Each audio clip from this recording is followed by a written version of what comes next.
Hello friends, आप सभी का स्वागत है माई केसी पॉइंट में। फ्रेंड्स, आज है 25 जनवरी और 24 जनवरी का वीडियो अपलोड नहीं हो पाया था, तो 25 जनवरी और 24 जनवरी दोनों दिनों के इम्पोर्टेंट करेंट अफेयर्स को देखेंगे। तो पहला प्रश्न है, हाल ही में नेताजी सुभाष चंद्र बोस की जयंती को पराक्रम दिवस के रूप में कब मनाया गया है? इसका हमारा राइट आंसर है बी, 23 जनवरी को नेताजी सुभाष चंद्र बोस की जयंती को पराक्रम दिवस के रूप में मनाया गया है। महान स्वतंत्रता सेनानी नेताजी सुभाष चंद्र बोस के 125वें जन्मदिन से पहले केंद्र सरकार ने अब उनके जन्मदिन 23 जनवरी को देश और दुनिया में हर साल पराक्रम दिवस के रूप में मनाने की घोषणा कर दी है। सुभाष चंद्र बोस, जो नेताजी के नाम से भी जाने जाते हैं, भारत के स्वतंत्रता संग्राम के सबसे बड़े नेता थे। सुभाष चंद्र बोस का जन्म 23 जनवरी 1897 ईस्वी को हुआ था और द्वितीय विश्व युद्ध के दौरान अंग्रेजों के खिलाफ लड़ने के लिए उन्होंने जापान के सहयोग से आज़ाद हिंद फौज का गठन किया था और जय हिंद का नारा सुभाष चंद्र बोस के द्वारा ही दिया गया था। नेताजी के स्वराज नाम से एक अखबार शुरू किया गया था और उन्होंने द इंडियन स्ट्रगल नामक एक पुस्तक भी लिखी है। नेक्स्ट प्रश्न है, आसियान सचिवालय में भारत के नए राजदूत के रूप में किसे नियुक्त किया गया है? इसका हमारा राइट आंसर है ए, जयंत खोब्रागडे को आसियान सचिवालय में भारत का नया राजदूत नियुक्त किया गया है। बात किया गया इसमें आसियान की, तो आसियान दक्षिण पूर्व एशिया राष्ट्रों का एक संगठन है और इसकी स्थापना 8 अगस्त 1967 ईस्वी में हुआ था और इसकी मुख्यालय है जकार्ता, जो कि इंडोनेशिया में है, और इसके अध्यक्ष है ली सिन लुंग और इसके महासचिव लिम जोक हुई है। इसमें सदस्य देशों की संख्या है 10। नेक्स्ट प्रश्न है, 24 जनवरी 2021 को उत्तर प्रदेश ने अपना कौन सा स्थापना दिवस मनाया है? इसका हमारा राइट आंसर है बी, 71वें स्थापना दिवस को मनाया गया है। उत्तर प्रदेश राज्य ने 24 जनवरी 2021 को अपना 71वां स्थापना दिवस को मनाया और ब्रिटिश शासन काल में उत्तर प्रदेश राज्य को संयुक्त प्रांत के नाम से भी जाना जाता था, लेकिन 24 जनवरी 1950 में बदलकर उत्तर प्रदेश हो गया। बात किया गया इसमें उत्तर प्रदेश की, तो उत्तर प्रदेश की राजधानी है लखनऊ, मुख्यमंत्री हैं योगी आदित्यनाथ, जो कि बीजेपी पार्टी से हैं, गवर्नर है आनंदीबेन पटेल और मुख्य न्यायाधीश है गोविंद माथुर। नेक्स्ट प्रश्न है, किस देश की सेना ने संयुक्त सैन्य अभ्यास कवच आयोजित किया है? इसका हमारा राइट आंसर है ए, भारत देश ने संयुक्त सैन्य अभ्यास कवच को आयोजित किया है। भारतीय सेना अंडमान सागर और बंगाल की खाड़ी में बड़े पैमाने पर संयुक्त सैन्य अभ्यास कवच आयोजित करने जा रही है। संयुक्त सैन्य अभ्यास कवच में भारतीय नौसेना, भारतीय थल सेना, भारतीय वायुसेना और भारतीय तटरक्षक शामिल होंगे और इस सैन्य अभ्यास का उद्देश्य है सैन्य शक्ति का प्रदर्शन करना ताकि युद्ध जैसी स्थिति से निपटा जा सके। नेक्स्ट प्रश्न है, केंद्र सरकार ने जम्मू कश्मीर में रतले पनबिजली परियोजना को मंजूरी दे दी है। यह परियोजना किस नदी पर स्थित है? इसका हमारा राइट आंसर है ए, चेनाब नदी पर स्थित है। केंद्र सरकार ने जम्मू कश्मीर के कितवाड़ जिले में चिनाब नदी पर स्थित 850 मेगावाट की रतले पनबिजली परियोजना के लिए मंजूरी दे दी है। बात किया गया इसमें जम्मू कश्मीर की, तो जम्मू कश्मीर केंद्र शासित प्रदेश है। जम्मू कश्मीर पहले राज्य था, लेकिन जब अनुच्छेद 370 खत्म होने के बाद अब केंद्र शासित प्रदेश बन गया है। जम्मू कश्मीर उच्च न्यायालय के मुख्य न्यायाधीश पंकज मित्तल हैं और बुलर झील भारत की ताजे पानी की सबसे बड़ी झील है और डच झील के किनारे श्रीनगर स्थित है।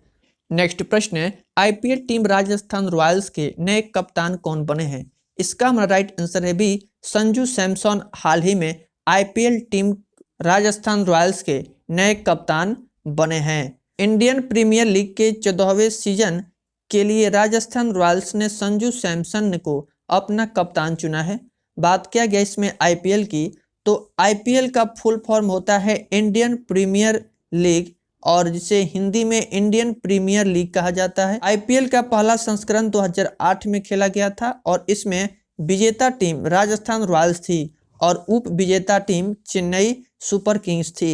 2020 में आईपीएल का 13वां संस्करण यूएई देश में खेला गया था। नेक्स्ट प्रश्न है, भारत ने किस देश के साथ सौर ऊर्जा के क्षेत्र में सहयोग के लिए समझौते ज्ञापन पर हस्ताक्षर किया है? इसका राइट आंसर है डी, उज्बेकिस्तान। उज्बेकिस्तान देश और भारत देश के साथ ऊर्जा सौर के क्षेत्र में सहयोग के लिए समझौते ज्ञापन पर हस्ताक्षर हुआ है। सौर ऊर्जा वह ऊर्जा है जो सीधे सूर्य से प्राप्त की जाती है और सौर ऊर्जा पूरी तरह से प्रदूषण रहित होती है, जो कि पर्यावरण के लिए उत्तम है। इस समझौते का उद्देश्य है दोनों देशों के बीच सौर ऊर्जा के क्षेत्र में सहयोग को बढ़ावा देना। इस समझौते के तहत मुख्य रूप से नवीकरणीय ऊर्जा मंत्रालय के राष्ट्रीय सौर ऊर्जा संस्थान और उज्बेकिस्तान के अंतर्राष्ट्रीय सौर ऊर्जा संस्थान के बीच शोध प्रदर्शन पायलट परियोजना पर काम किया जाएगा। बात किया गया इसमें उज्बेकिस्तान की, तो उज्बेकिस्तान एशिया महाद्वीप में स्थित है और इसकी राजधानी है ताशकंद। करेंसी है उज्बेकिस्तानी सोम। नेक्स्ट प्रश्न है, 43वां कोकबोरेक दिवस किस राज्य में मनाया गया है? इसका राइट आंसर है ए, त्रिपुरा। त्रिपुरा राज्य में 43वां कोकबोरोक दिवस को मनाया गया है। कोकबोरोक दिवस दरअसल कोकबोरोक भाषा को आधिकारिक तौर पर मान्यता मिलने के अवसर पर मनाया जाता है। कोकबोरोक त्रिपुरा की मूल भाषा है। इसमें कोक का अर्थ है भाषा और बोरोक का अर्थ है लोग। कोकबोरोक भाषा को लेकर 19 जनवरी 1979 को त्रिपुरा विधानसभा में विधेयक पारित किया गया था, जिसमें कोकबोरोक को राज्य की आधिकारिक भाषा के रूप में मान्यता दी गई थी। वर्तमान में त्रिपुरा की आदिवासी आबादी का 70 से 75% हिस्सा कोकबोरोक भाषा बोलता है। बात किया गया इसमें त्रिपुरा राज्य की, तो त्रिपुरा की राजधानी है अगरतला।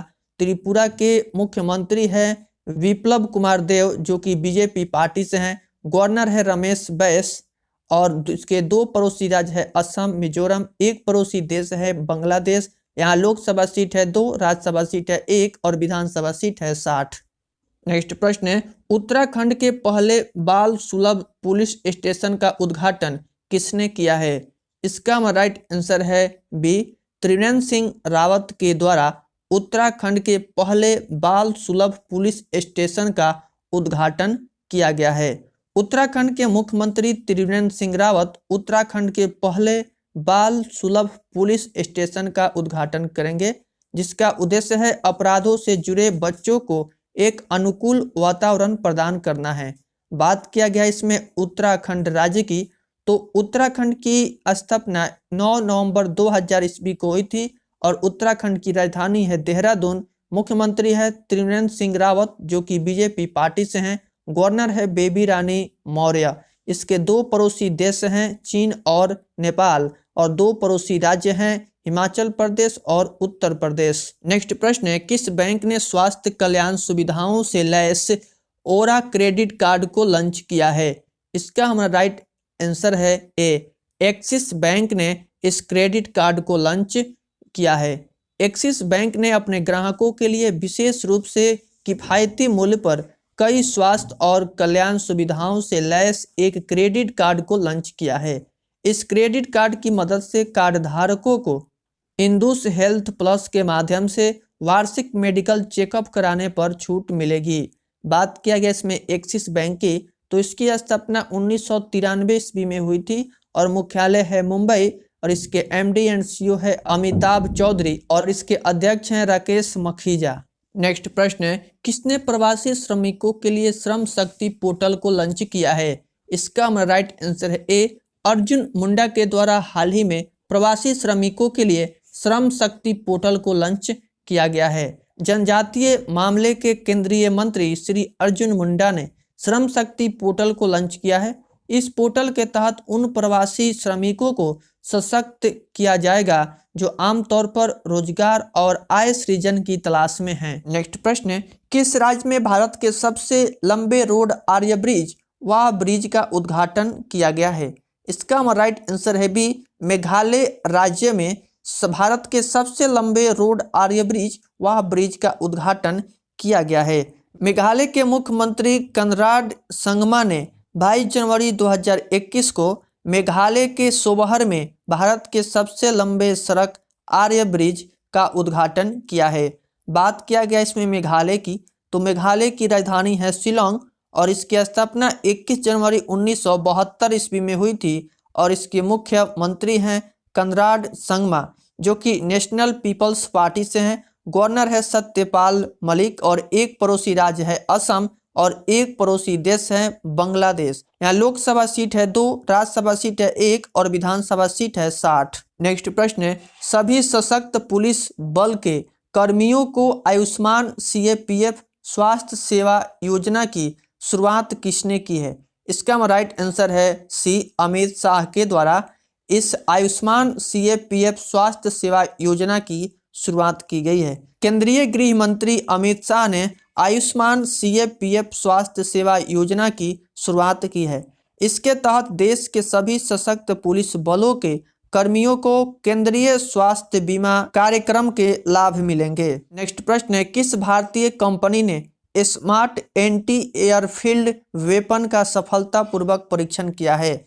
इसका राइट आंसर है HAL। हाल कंपनी के द्वारा हाल ही में भारतीय कंपनी है यह एक, जो कि स्मार्ट एंटी एयरफील्ड वेपन का सफलतापूर्वक परीक्षण किया है। बात किया गया HAL की, तो इसका फुल फॉर्म होता है हिंदुस्तान एरोनॉटिक्स लिमिटेड ने हाल ही में स्मार्ट एंटी एयरफील्ड वेपन का सफलतापूर्वक परीक्षण किया है और इसका परीक्षण उड़ीसा तट से हॉक आई विमान से किया गया है। स्मार्ट एंटी एयरफील्ड वेपन का निर्माण अनुसंधान केंद्र इमारत अर्थात DRDO के द्वारा स्वदेशी रूप से किया गया है। बात किया गया है इसमें HAL की, तो इसकी स्थापना 23 दिसंबर 1940 ईस्वी को हुई थी और इसकी मुख्यालय है बेंगलुरु। इसके चेयरमैन एंड MD है R माधवन। नेक्स्ट प्रश्न है, माइकल और शीला हेल्ड पुरस्कार 2021 से किस भारतीय को सम्मानित किया गया है? इसका राइट आंसर है A, निखिल श्रीवास्तव को सम्मानित किया गया है। हाल ही में भारतीय गणितज्ञ निखिल श्रीवास्तव को प्रतिष्ठित 2021 माइकल और शीला हेल्ड पुरस्कार 2021 से सम्मानित किया गया है और निखिल श्रीवास्तव इस पुरस्कार को पाने वाले एकमात्र भारतीय हैं। निखिल श्रीवास्तव को यह पुरस्कार रामानुजम रेखांकन और कैडिसन सिंगर प्रॉब्लम पर लंबे समय तक सवाल हल करने के लिए दिया गया है। वर्तमान में निखिल श्रीवास्तव कैलिफोर्निया विश्वविद्यालय में गणित के एसोसिएटेड प्रोफेसर हैं।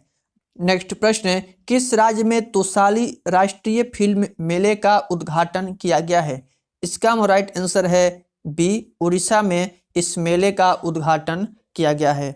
उड़ीसा के मुख्यमंत्री नवीन पटनायक ने 21 जनवरी को भुवनेश्वर में वार्षिक तोसाली राष्ट्रीय शिल्प मेला का उद्घाटन वर्चुअल रूप से किया है। तोसाली शिल्प मेला पूर्वी भारत में सबसे लोकप्रिय हथकरघा और हस्तशिल्प मेले में से एक है। इसमें बात किया गया है उड़ीसा की, तो उड़ीसा की स्थापना 1 अप्रैल 1936 ईस्वी को हुई थी और इसकी राजधानी है भुवनेश्वर। मुख्यमंत्री है नवीन पटनायक, गवर्नर है गणेशी लाल और मुख्य न्यायाधीश हैं S मुरलीधर। यहाँ लोकसभा सीट है 21, राज्यसभा सीट है 10, विधानसभा सीट है 147। नेक्स्ट प्रश्न है, बाल मजदूरी को समाप्त करने के लिए अंतर्राष्ट्रीय वर्ष में फेयर शेयर फॉर चिल्ड्रेन अभियान को किसने शुरू किया है? इसका राइट आंसर है A, कैलाश सत्यार्थी। कैलाश सत्यार्थी के द्वारा बाल मजदूरी को समाप्त करने के लिए अंतर्राष्ट्रीय वर्ष में फेयर शेयर फॉर चिल्ड्रेन अभियान को शुरू किया गया है। नोबेल शांति पुरस्कार से सम्मानित बाल अधिकार कार्यकर्ता कैलाश सत्यार्थी ने वैश्विक नेताओं और अंतर्राष्ट्रीय हस्तियों के साथ मिलकर बाल मजदूरी को समाप्त करने के अंतर्राष्ट्रीय वर्ष में फेयर शेयर फॉर चिल्ड्रन नामक अभियान की शुरुआत की है। संयुक्त राष्ट्र संघ द्वारा सतत विकास लक्ष्य के तहत सन 2025 तक दुनिया से बाल श्रम को खत्म करने का लक्ष्य रखा गया है। नेक्स्ट प्रश्न है, business stands banker of the year से किसे सम्मानित किया गया है? इसका राइट आंसर है A, श्याम श्रीनिवास को सम्मानित किया गया है। फेडरल बैंक के प्रबंध निदेशक और मुख्य कार्यकारी अधिकारी श्याम श्रीनिवास को 2019-20 के लिए business standards banker of the year चुना गया है। 10वीं राष्ट्रीय आइस हॉकी प्रतियोगिता किसने जीती है? इसका राइट आंसर है ए, आईटीबीपी के द्वारा इस प्रतियोगिता को जीता गया है। भारत तिब्बत सीमा पुलिस आईटीबीपी ने गुलमर्ग में फाइनल मुकाबले में लद्दाख को हराकर ice hockey association of India की 10वीं राष्ट्रीय आइस हॉकी प्रतियोगिता जीत ली है। बात किया गया इसमें आईटीबीपी की, तो आईटीबीपी का फुल फॉर्म होता है Indo Tibet border police Bharat Tibet सीमा पुलिस बल। इसकी स्थापना 24 अक्टूबर 1962 ईस्वी को हुई थी और मुख्यालय है नई दिल्ली और इसके डायरेक्टर जनरल हैं एस देसवाल। नेक्स्ट प्रश्न है, 23 जनवरी 2021 को नेताजी सुभाष चंद्र बोस की 125वीं जयंती मनाई गई है।